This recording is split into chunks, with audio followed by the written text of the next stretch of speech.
दोस्तों आज के इस वीडियो में हम डिस्कस करने वाले हैं आपके BSc first year first semester zoology के यूनिट 1 से जुड़ा हुआ टॉपिक।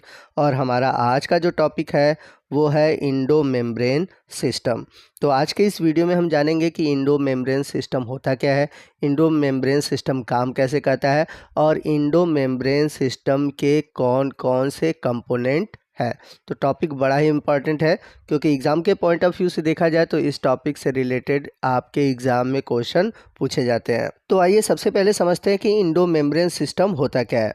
तो जैसा कि हम सभी जानते हैं कि जो यूकैरियोटिक सेल होते हैं, यूकैरियोटिक सेल में पाए जाने वाले जो सेल ऑर्गेनेल्स होते हैं यानी कि जो कोशिकांग होते हैं जैसे कि mitochondria, Golgi body, endoplasmic reticulum, ये सभी एक मेम्ब्रेन द्वारा यानी कि एक कला द्वारा घिरे होते हैं जिन्हें हम बोलते हैं इंडो मेम्ब्रेन। अब इनमें से कुछ जो सेल ऑर्गेनेल्स होते हैं यानी कि कोशिका के अंदर जो पाए जाने वाले कोशिकांग होते हैं वे सभी एक साथ कोऑर्डिनेशन में काम करते हैं। कहने का मतलब है कि जैसे इंडोप्लाज्मिक रेटिकुलम हो गया, गोल्गी बॉडी हो गया, लाइसोसोम हो गया, वैक्यूल्स हो गए, ये सभी एक साथ मिलकर काम करें। अब काम क्या कर सकते हैं, जैसे कि कोई सेल के अंदर चीज़ का सिंथेसिस हुआ, जैसे प्रोटीन का निर्माण हुआ, लिपिड का निर्माण हुआ, ठीक, तो उसके सिंथेसिस में भाग लें, उसके मॉडिफिकेशन में भाग लें, उसको एक्सपोर्ट करने में भाग लें यानी कि कोशिका के बाहर करने में उसको भाग लें। तो इन सभी कामों में कोशिकांग के यानी कि सेल ऑर्गेनेल्स के मेम्ब्रेन भाग लेते हैं।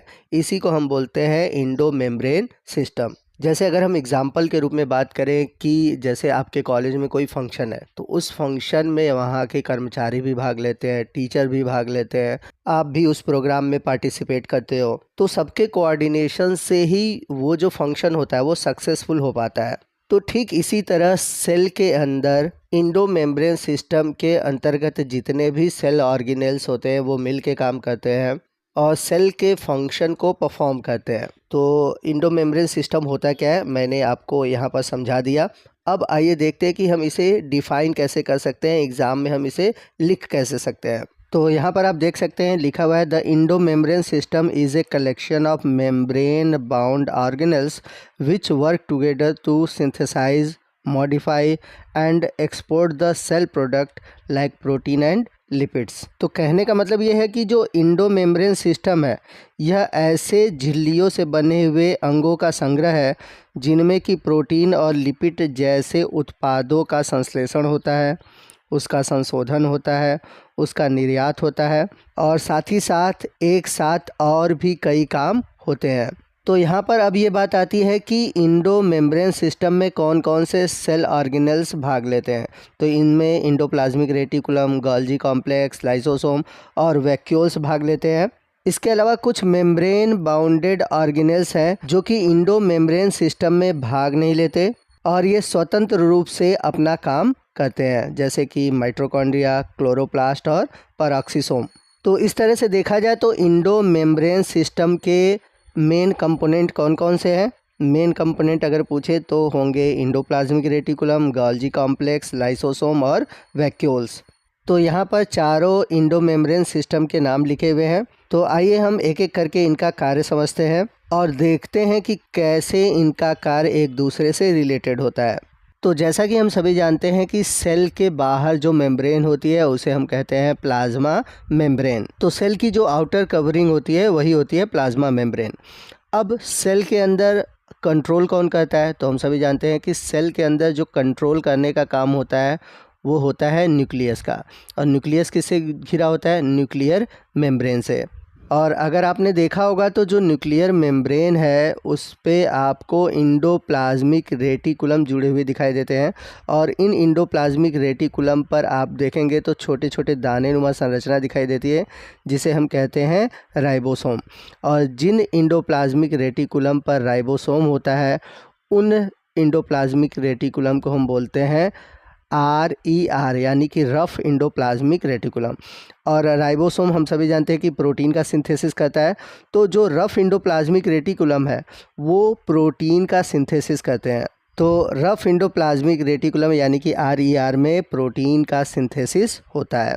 अब होगा क्या कि जब बहुत सारे प्रोटीन बन जाते हैं इंडोप्लाज्मिक रेटिकुलम में तो अब वो प्रोटीन क्या होता है, बाहर की ओर आता है।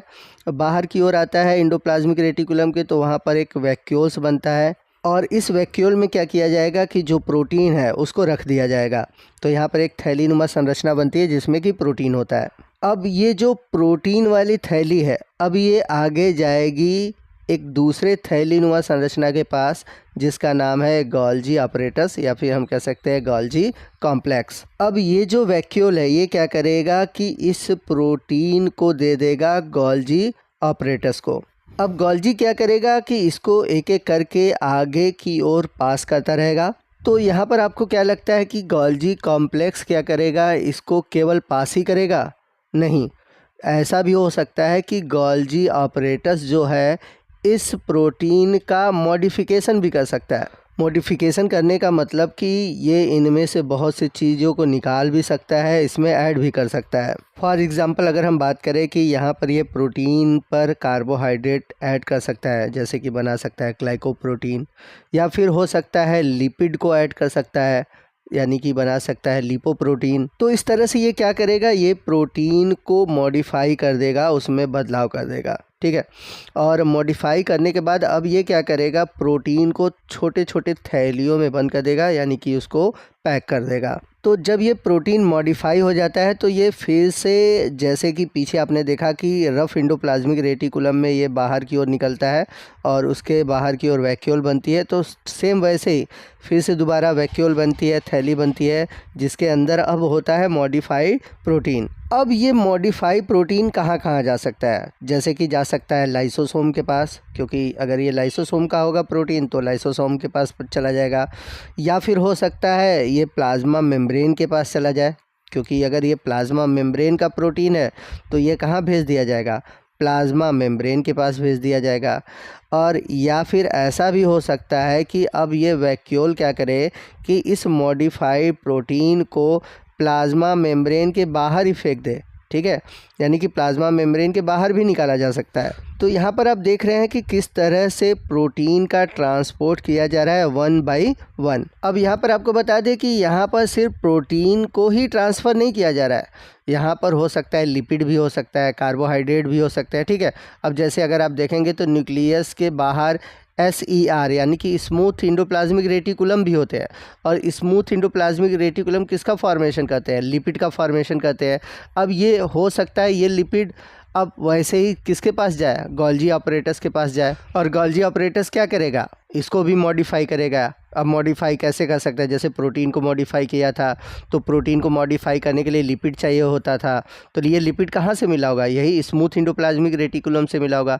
तो इस तरह से अब क्या कहता है कि ये जो गोल्जी apparatus है फिर से लाइसोसोम को दे सकता है, या फिर प्लाज्मा मेम्ब्रेन को दे सकता है, या फिर मेम्ब्रेन के बाहर कर सकता है। तो ये तो पूरा इंडो मेम्ब्रेन सिस्टम होता है जो कि प्रोटीन और लिपिड के थ्रू कनेक्ट होता है। तो इसलिए यहाँ पर देखा जाए तो गोल्जी apparatus को post office of the cell भी कहा जाता है।